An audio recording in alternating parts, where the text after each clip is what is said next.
আসসালামু আলাইকুম সবাইকে। নতুন একটি কেকের ভিডিও নিয়ে আবারও আপনাদের সামনে হাজির হলাম। এটা মূলত একটা আমার কিউট কাস্টমারের অর্ডারের কেক ছিল।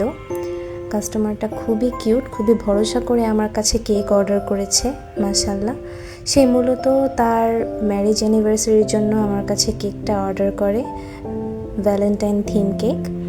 তো এই কেকটা বানানোর সময় আমি একটু টেনসড ছিলাম, অনেকটাই টেনশনে ছিলাম, কারণ এই ধরনের কেক আমার জন্য প্রথম। আর কাস্টমারটা যেহেতু এত বিশ্বাস করে আমার কাছে কেকটা অর্ডার করে, সেহেতু আমার অবশ্যই ভালো মতো সার্ভিস দিতে হবে। প্রত্যেকটা কাস্টমারকে ভালো মতো সার্ভিস দেওয়াই প্রত্যেকটা কেক বেকারদের কাজ। তো এখানে আমি আমার সুন্দর মতো কাজটা করে নিচ্ছি। এখানে আমি ক্রিম দিয়ে ক্রাম কোটিং করে নিচ্ছি।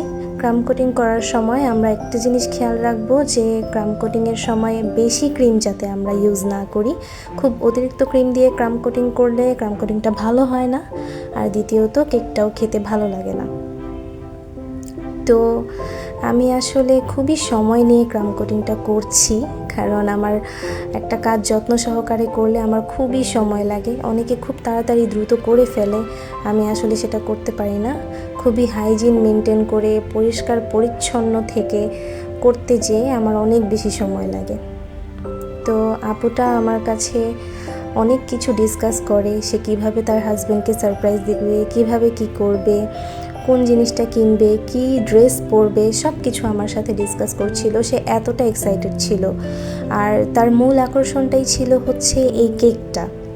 কারণ যে কোনো প্রোগ্রাম, বার্থডে হোক, এঙ্গেজমেন্ট হোক, অ্যানিভার্সারি হোক, হলুদ হোক, কেকটা একটা প্রোগ্রামের মেইন আকর্ষণ। কেকটা যদি সুন্দর না হয় তাহলে কাস্টমারের কিন্তু খুবই মনটা খারাপ হয়ে যায়। তো এই জন্য আমি খুবই ভয়ে ভয়ে কাজ করছিলাম, কারণ আমি চাই আমার প্রত্যেকটা কাস্টমার যাতে খুবই সুন্দরভাবে আমার কেকটা পেয়ে যায়। সব কিছু সুন্দরভাবে করার আমি চেষ্টা করছি। তো এখানে আমার ক্রাম কোটিং করা প্রায় শেষ। এখন আমি এখানে এই পর্যায়ে ক্রিম দিয়ে ডেকোরেশন করব। তবে কাস্টমারটা আমাকে বিশ্বাস করেছে, এটাই অনেক বড় হয়, কারণ এটা খুবই কাস্টমাইজ একটা কঠিন একটা কেক ছিল আমার জন্য। এইটা একটা 1 পাউন্ডের চকলেট কেক। তো এই কেকটা এই বোর্ডে থাকবে না, অন্য বোর্ডে প্লেস করা হবে। তো কিভাবে কি প্লেস করব ভিডিওর শেষে আমরা অবশ্যই দেখব।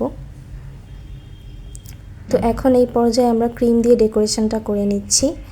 ক্রিম দিয়ে ডেকোরেশন করার সময় খুবই সাবধানতা অবলম্বন করতে হবে। কোনো জায়গায় বেশি, কোনো জায়গায় কম, এরকমভাবে ক্রিমটা দেওয়া যাবে না, কারণ প্রত্যেকটা জায়গায় পারফেক্টভাবে ক্রিমটা বসবে, ক্রিমটা লেগে যাবে, এটাই মেইন।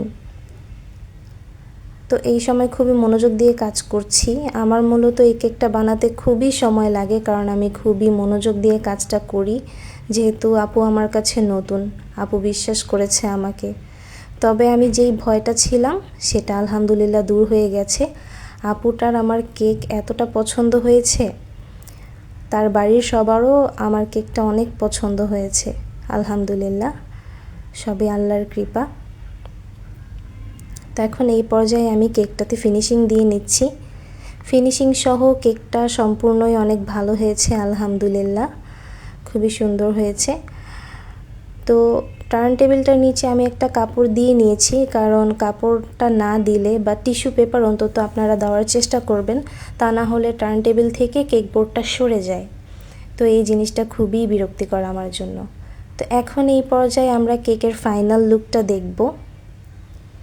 কেকটা মাশাআল্লাহ এত সুন্দর হয়েছে, দেখতেও যতটা সুন্দর, খেতেও আলহামদুলিল্লাহ ভালো হয়েছে। আপু খুবই পজিটিভ রিভিউ আমাকে দিয়েছে। তো আলহামদুলিল্লাহ, দোয়া করবেন আমার জন্য সবাই। আল্লাহ হাফেজ।